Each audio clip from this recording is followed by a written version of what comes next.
Hello everybody. Now we are going to see how we can use the Microsoft Excel software to calculate or do the iterative solution that we discussed in the previous video.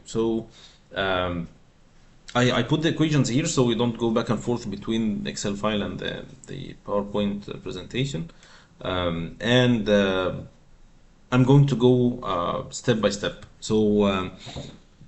As we said, we are going to start with assuming f and then calculating the velocity and then substituting here to calculate the friction factor and check the assumed and the calculated values. So let's start with, I put here a column for trial. So this is trial number 1. And for trial number 1, we will have a column for if assumed. And I'll use the same value that I used before, which is 0.01. And from this assumed value, we can calculate the velocity, which is this equation. It's square root of 78.48 divided by 1 plus 800 times the friction factor. So it's 2.95, and then we can calculate the friction factor here. This will be a little tricky because the friction factor cannot be calculated directly. It has to be calculated by trial and error. So it's going to be an iteration inside an iteration. And to do this, if you remember, to solve this equation, we said we will assume a value of f and calculate the equation, which I would call it the error. So the error is the equation written so that it equals to 0. And that this is going to be 0 by changing this friction factor. So I'm going to write the equation here in terms of this friction factor. So I'm assuming, for instance, 0.01 as well. So I'll put any number here, of course, in a reasonable number. Okay, and then I'm going to calculate the equation from here, and we'll change this cell to make this error equal to 0. So this is 1 over square root, square root of f, which is this f, okay, plus 2. So I'm putting this, moving this to the other side. So it's this plus this, plus 2 times log 0.01.00141 plus 3.11 times 10 power minus 4 divided by the velocity, which is this velocity that I calculated, divided by square root of f.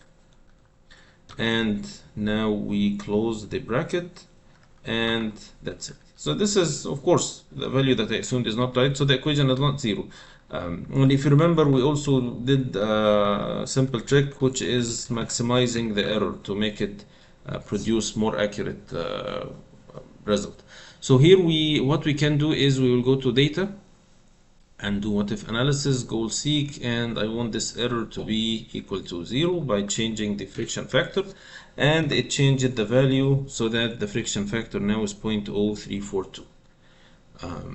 So this is, let's call it error in,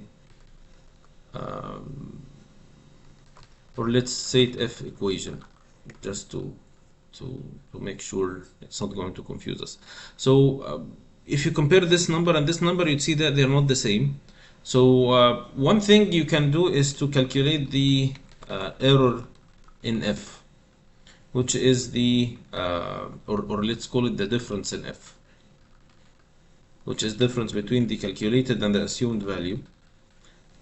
And to make it even more meaningful, we can calculate the percentage of the difference, which is the difference divided by the final value, and we can put it as percentages. So it's now, let's just increase the number of decimal places here. So it's now almost 71% error. So this is a huge error. Now we can go for the second trial, and we will put the assumed value as the previous calculated value, or the calculated value from the previous trial. And the nice thing is we will copy this whole row and we'll paste it again. This is what we are going to do. So you would see here that the velocity is already calculated from the proper equation. The friction factor is calculated from the proper equation. So we'll just do the goal seek. So and this is why Excel is going to be very helpful here. So we will go to goal seek. This is to 0 by changing the friction factor, and now the value changed, and you see the error now is only 6%. So there is a huge reduction in the error now. Now we can try it more and more and more times. So I'm going to do 5 trials. I'm copying this whole row. The only thing I'm going to do now is the goal seek to calculate the f. So this is to 0 by changing this. Now the error is 0.38%. This should be more than enough, but let's try again. And now it's 0.02%, which is great. And now it's 0%. So the error or the difference is 10 power minus 7, which is a huge huge accuracy, or not huge, but it's a very good accuracy. So you see here, after 5 iterations, we managed to reach the final answer, or actually I would say after 3 iterations, because this error is very small, and the value is acceptable here. And the difference in these two numbers, and actually the output that we got here is already almost the correct answer. Okay, so this is what we'll do using the this approach. And again, this column or these two columns can be substituted. We can substitute with the chart instead of writing the equations, but of course the equations will be more accurate than the chart. So it's good to use the equation if it's possible to do this. It takes more time to do the iterations, but it's still very good way of doing this. Now let's move to the second option, which is combining the equations. So again, we will have, I do the same 5 trials. I'll have a column for f assumed, and a column for the f calculated directly. And this is the f equation. And here we will calculate the difference in f and the percentage error in f.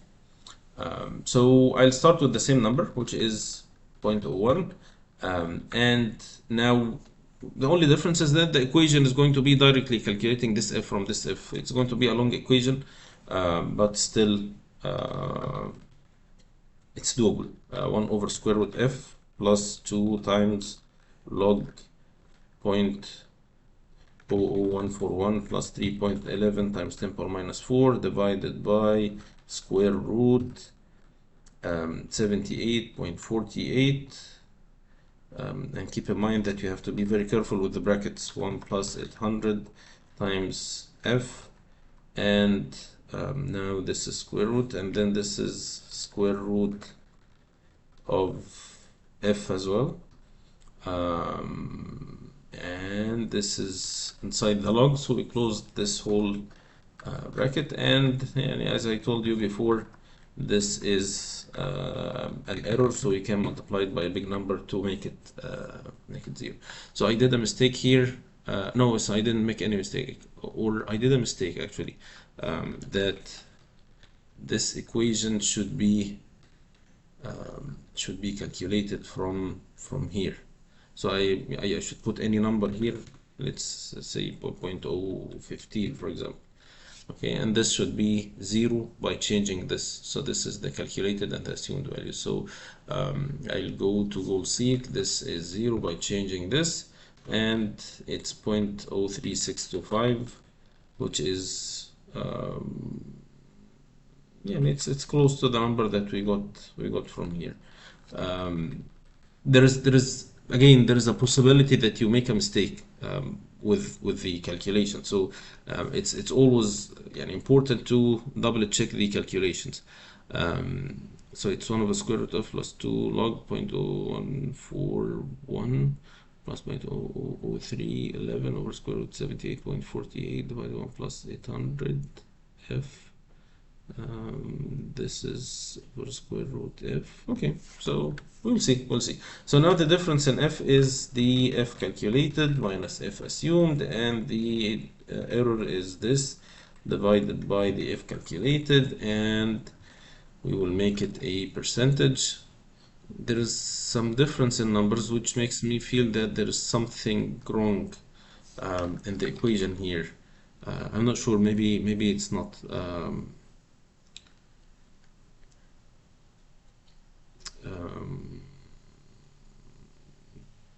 It's right. It's always important to double check. Double checking is very important, because you never know if what you're doing is correct or not. But it seems to me that it is correct. So anyways, we'll see. So now we can move to the second step. The calculated will be the new assumed value, and we will copy this again and use goal seek. So we'll go data, what if analysis, goal seek, this to the value of 0 by changing f, and now it's 0.36. Oh, it seems, I don't know, it seems it's strange.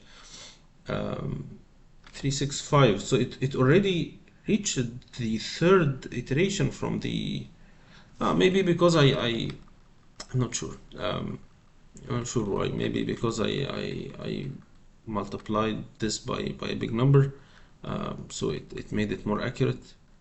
Could be.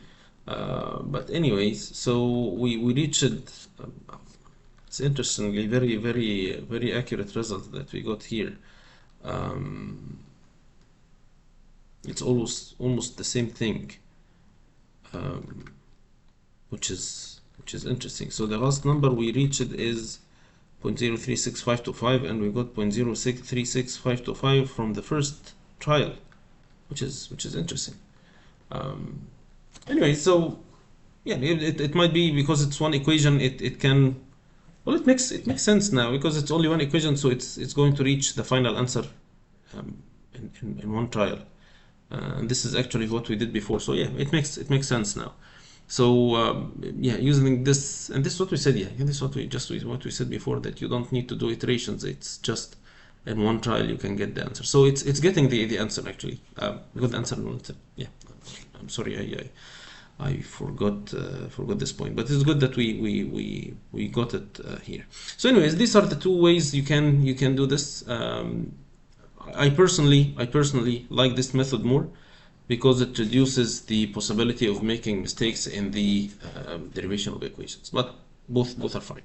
So I'll stop here. Inshallah, next video we will discuss the second type of, or the third type of problems, which is calculating the diameter. So I'll see you then, inshallah. Goodbye.